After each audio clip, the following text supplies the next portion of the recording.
Buenas noches y bienvenidos a la estación 33, transmitiendo terror desde el sótano del planeta.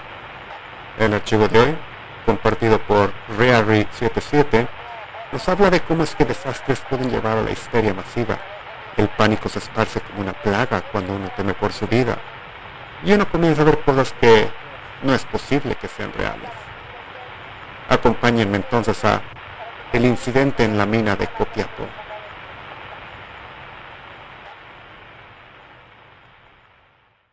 Les contaré el testimonio que me dio mi primo.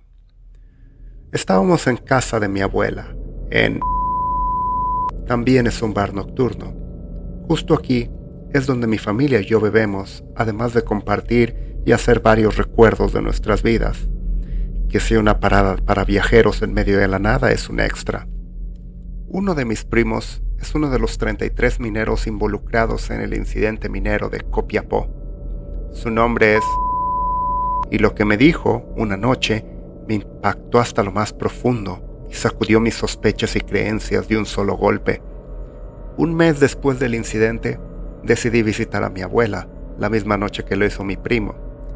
Terminamos comprando un paquete de 12 cervezas y recordamos los buenos momentos que tuvimos cuando éramos niños jóvenes e inmaduros. Él era 5 años mayor que yo. Nuestras primeras cervezas, ver los mundiales, jugar las maquinitas, cuando la vida era más simple y uno se la vivía tratando de disfrutar literalmente de cualquier cosa.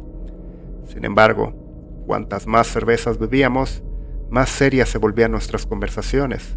Pasamos a hablar del fútbol, de corrupción, del gobierno, de la vida después de la muerte. Ese tipo de conversaciones borrachas, ¿sabes? Si no las has tenido, no has bebido bien.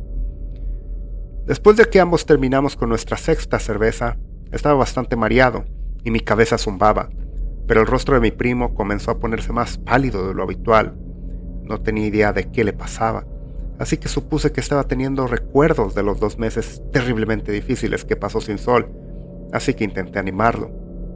Ojalá nunca hubiese abierto la boca. «Oye, socio, me alegro que hayas vuelto», dije, y la verdad es que lo sentí, con todo y las cervezas. Siendo francos, hay noches en las que desearía que nunca hubiésemos salido de ahí, que nunca se escapase. Sé que mi primo había pasado por algo terrible. Nos habían advertido que la adaptación a la vida normal después de un evento tan fuerte era traumático. Pero mi primo nunca antes había mostrado elementos o pensamientos suicidas, así que esto fue un gran asombro para mí. Supuse que era el alcohol hablando, que estaba amplificando algo que estaba ya enterrado. «Vamos, socio, cálmate». Se enfrentaron a algo titánico y salieron del otro lado sin problemas. Volvieron a la vida. Son unos superhéroes todos ustedes. Yo no sé cómo habría aguantado lo que ustedes allá abajo. Intenté darle una sonrisa. Él se mantuvo frío y rígido. «Socio, no me malinterpretes. No fue fácil, pero a lo que me refiero no es a las condiciones. Es por lo que vimos mientras estábamos ahí. No estábamos solos». Una avalancha de escalofríos se extendió por mi cuerpo. ¿Qué quieres decir? «Fue un duende». El horror comenzó a apretar mi pecho. Me aclaré la garganta y traté de darle sentido a lo que me acababa de decir. En ese momento solo había oído hablar de gnomos, de leyendas locales. Estas criaturas aterrorizaban la parte más imaginativa de mi cerebro cuando era niño, porque mi madre las usaba en cuentos antes de dormir con moralejas extrañas para que yo me comportara. Mi primo vio mi cara estupefacta y rompió mi trance. «Puedes pensar que estoy loco por decirte eso. Diablos, incluso creo que estoy loco yo mismo.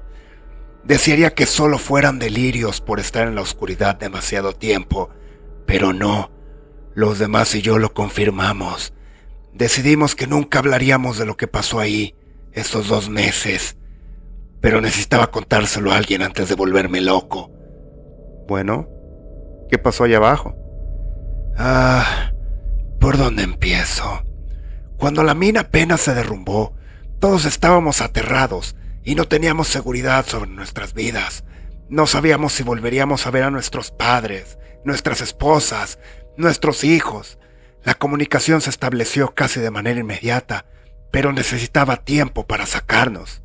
La primera noche fue normal, en realidad. Escuché a uno de los chicos gritar que vio algo mientras orinaba en un lugar alejado de los demás. No le di importancia en realidad. No hasta que lo vi 5 días después. ¿Viste a quién? Joe Blixen. No tenía idea de quién o qué era, pero seguí escuchando. Sabía que se refería a un duende, pero estaba demasiado ebrio para tratar de ponerle lógica o seriedad. Fui a buscar herramientas que había quedado en la mina antes del colapso para acelerar el esfuerzo de liberarnos, cuando vi una pequeña sombra agazapada detrás de una roca. Me acerqué cada vez más para asegurarme de que no era mi mente jodiéndome. Estaba a unos 3 metros de distancia cuando la sombra dejó la protección de la roca y rápidamente corrió más adentro hacia la mina. Caminaba de una manera extraña, como de lado, pero cojeando. Tenía un bastón pequeño y medía unos 70 centímetros. A pesar de que estaba oscuro como la noche, me di cuenta de que su piel era verdosa, ciertamente inhumana. Maldita sea, su forma de caminar era horrible.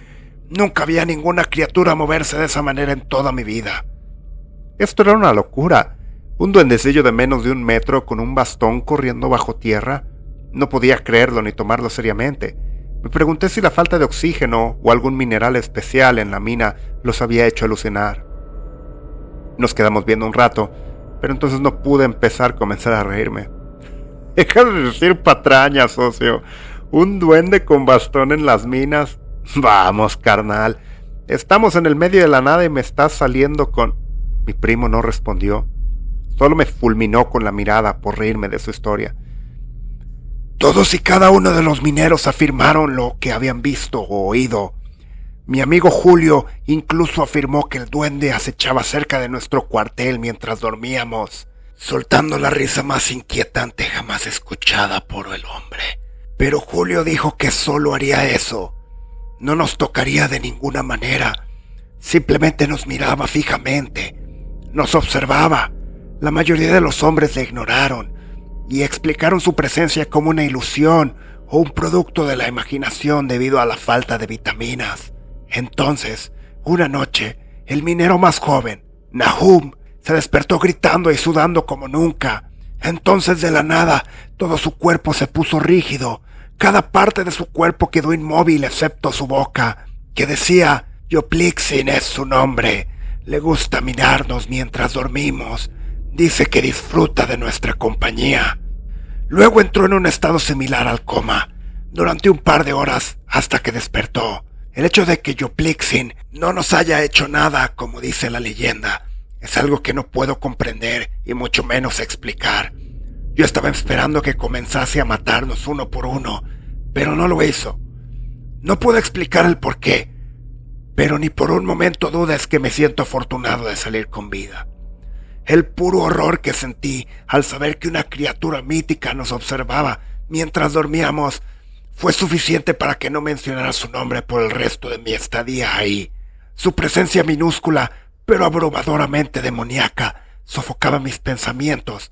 Teníamos miedo de dormir y que nos pasase lo que sea que le había pasado a Nahum, pero varados en la oscuridad, sin poder hacer nada. Nadie lo logró a pesar de un masivo esfuerzo colectivo. Me limité a escucharlo, curiosamente mortificado. Agregar un comentario tonto o hacer algo inapropiado, dada la situación, probablemente me negaría el resto de su experiencia bajo tierra. Luego, una semana antes de que nos salvaran, uno de los muchachos, Ricardo, entró en la mina, casi como si algo lo estuviera llamando. No regresó hasta el día siguiente. Después de eso, Ricardo ya no era Ricardo. ¿Qué quieres decir? Cuando regresó, no nos dijo ni una palabra. No importa cuántas veces intentáramos hablar con él. Su rostro estaba pálido e inexpresivo todo el tiempo, y sus ojos ahora poseían un brillo que nunca había visto antes. Simplemente supuse que vio a Yoplixin por primera vez. El resto de los mineros simplemente le dejaron tener su espacio. Un día, estábamos hablando de lo que íbamos a hacer una vez que saliéramos, y Ricardo rompió el silencio por primera vez en días. Yoplixin no quiere que nos vayamos. Le agradamos. Le gusta mirarnos. Fue entonces cuando supe que tenía que salir de ahí. Mantuvimos nuestra distancia con Ricardo después de eso. Algunos de los mineros estuvieron a punto de lincharlo, ya que no respondió después de lo que acababa de decir. Pero sabiendo que éramos un foco de atención a nivel global, el cuerpo vapuleado de Ricardo apareciendo podría haber causado algún tipo de escándalo. El día que finalmente fuimos rescatados, podría haber jurado que escuché una risa maníaca debajo de mí, mientras la cuerda de rescate me llevaba a la salvación. Pero cuando miré hacia abajo, solo vi a Ricardo y ese brillo. Todos salimos físicamente bien, pero no puedo decir lo mismo de nuestras mentes. Especialmente Ricardo. Aparentemente ha estado desaparecido desde que fuimos rescatados. Me alegro mucho de haberlo conseguido. Me refiero a el salir de ahí, pero lo que experimenté ahí hubiera convertido a cualquiera en un lunático.